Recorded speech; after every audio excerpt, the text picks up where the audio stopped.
Tuan-tuan, tuan-tuan dan puan-puan, kadangkala kita ini dalam kehidupan kita ini, kita sama sekali tidak memilih untuk hidup dalam kesusahan. Kita tidak memilih untuk hidup dalam keperitan, dalam serba kekurangan. Kita tidak memilih, tuan-tuan, untuk hidup dalam, kita katakan, kemiskinan. Hatta jika diberi pilihan pun, ya tuan-tuan, jikalau kita ini diberi pilihan pun dalam hidup ini, pasti dan pasti kita akan memilih untuk hidup dalam, kita katakan, jalan yang senang, dengan jalan yang baik.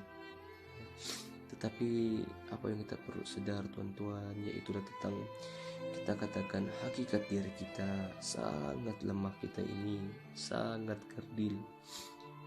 Kita tidak membuat pilihan di atas semua ini. Allah Ar-Rahman Ar-Rahim, dialah yang memilih dan menakdirkan untuk kita hidup di dunia ini. Sebagaimana kita hidup sekarang ini, dialah yang menentukan.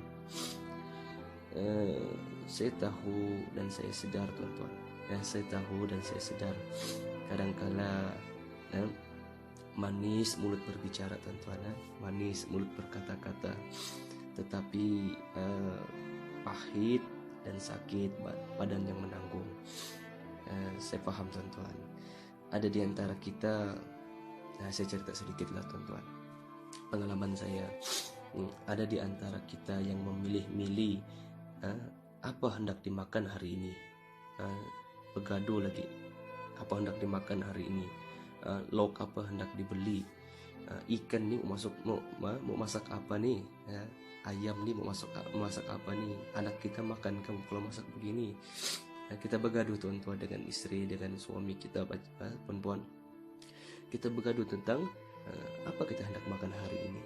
Sedangkan, tuan-tuan, pengalaman saya, ada di antara kita, saudara kita, tuan-tuan, saudara se-Islam kita, mereka ini, kalau kita nih memilih-milih apa hendak dimakan, tetapi mereka makan sahaja apa yang ada. Tuan-tuan, kita jijik.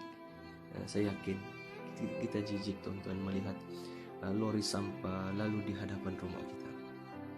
Habis kita tutup pintu, kita tutup cermin, kita tak mau tidak mau bau lori sampah itu masuk. Tetapi, tuan-tuan, ada di antara saudara kita, saudara seagama kita, kita katakan, yang sumber makanan mereka adalah daripada lori sampah, tuan-tuan.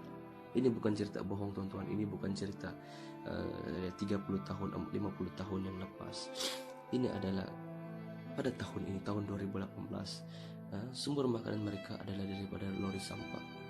Mereka menunggu lori sampah itu datang untuk mereka korek, untuk mereka robek, mencari apa yang boleh dimakan daripada kumpulan timbulan sampah yang datang daripada lori sampah, tuan-tuan. Sebab itulah kadang-kadang kita ini kita sibuk bising dengan rumah kita, dengan rumah batu kita yang berhabuk, kurangnya perabot kita. Istri kita marah, bang, gaji bonus sudah masuk, kenapa nak beli perabot tuh, gaduh lagi apa semua kan, cik.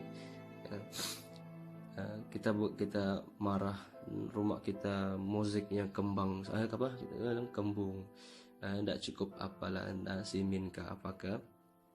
Tetapi, tuan-tuan, ada saudara kita yang membina rumah pondok, tempat mereka tinggal, sebesar pondok lah. Rumah yang mereka bina itu sebesar bilik mandi kita sejak di rumah, tuan-tuan, tidak besar pun. Dan mereka bina di atas timbunan sampah. Karena apa, tuan-tuan? Karena agar apabila lori sampah datang, mereka antara orang yang awal dapat sampah itu. Tuan-tuan dan puan-puan, mereka tinggal sekeluarga di satu rumah yang besarnya sebesar bilik mandi kita, di atas timbunan sampah. Kita tentuan kita boleh bayangkan bagaimana lah